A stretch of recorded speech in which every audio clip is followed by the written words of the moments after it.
वृंदावन को छोड़ करके मथुरा गए थे तो आज लाला की उम्र 11 साल 56 दिन की है।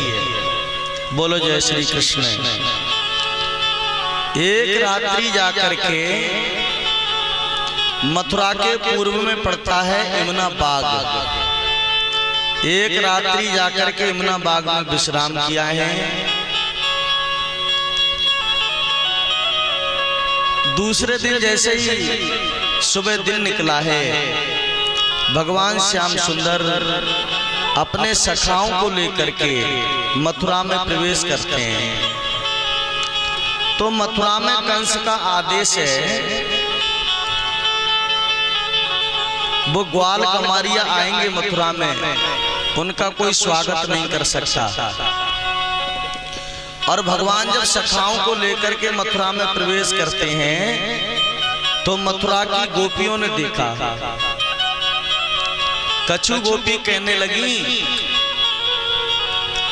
कि दारी को कंस रोक लेगो गैल में सम्मान करने के लिए, फूल बरसाने के लिए, हम अपने अटापे से भगवान का सम्मान करेंगे।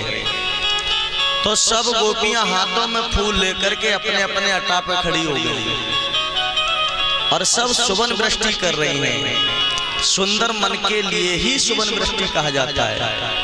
सुंदर मन को क्या कहते हैं? सुबन।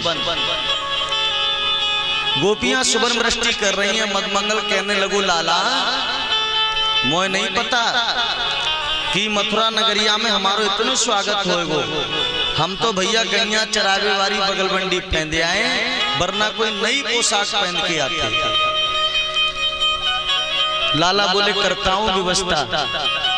थोड़े से आगे बढ़े तो देखा सामने से कंस का धोबी आ रहा है। बोलो जय श्री कृष्ण। कंस का धोबी सामने से आ रहा है। कन्हैया आगे बढ़े और धोबी से बोले राम राम। वो बोला ही नहीं। कन्हैया बोले राधे राधे, वो फिर भी नहीं बोला। लाला बोले जय श्री कृष्ण।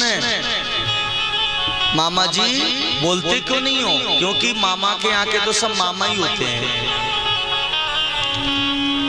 कन्हैया बोले मामा जी नमस्ते, हम कंस के खास भांजे हैं। और मामा जी थोड़ा सा काम कर दो। धोबी कहने लगा, कंस के भांजे हो तो मैं क्या करूं तुम्हारा?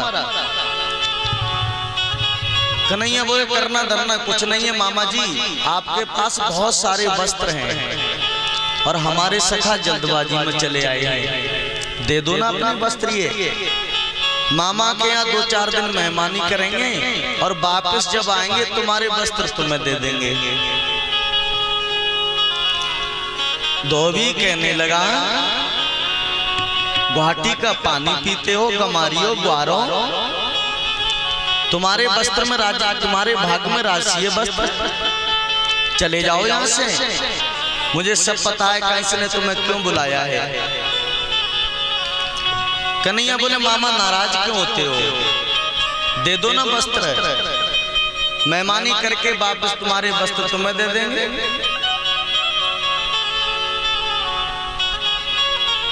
धोबी कहने लगा मुझे सब पता है, चले जाओ मेरे सामने से, वरना जो कंस करेगा ना वो हमको ही करना पड़ेगा। मधुमंगल पीछे खड़ा है। कन्हैया से कहने लगा, लाला दिखाई दे कितना बारे हाथ होगी, सब देखी जाएगी, मैं पीछे खड़ा हूं। और भगवान को ये ब्रजवासियों का प्रेम बहुत प्रिय है। भगवान आगे बढ़े, सोचा धोबी मानेगा नहीं। भगवान ने ऐसा थप्पड़ दिया उसके, एक में ही गोविंदाए नमो नमः। धोबी के ऐसा थप्पड़ दिया, एक में ही राम नाम सत्य हो गया। भगवान सखाओं से बोले अब अपने अपने वस्त्र छाटो। सब ग्वालों ने वस्त्र पहन लिए, चिलकने चिलकने बड़े बड़े वस्त्र सबने पहने।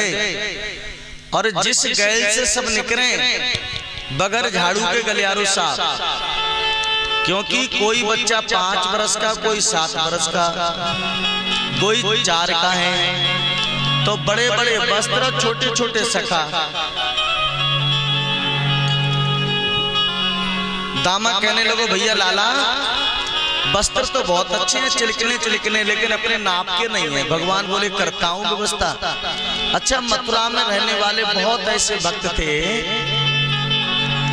जो कृष्ण भक्ति करते हैं लेकिन छुपके छुपके, कंस के डर से उजागर होकर के खुल करके भक्ति नहीं कर सकते बेचारे, चुप्पा चुप्पा भक्ति करते हैं। भगवान का एक भक्त है दर्जी, अपनी झोपड़ी में से मोहरिया में से भगवान का इंतजार कर रहा है। तब तक भगवान सखाओं को लेके वहीं पहुंच गए तो वो दर्जी कह रहा है आओ ना केशव।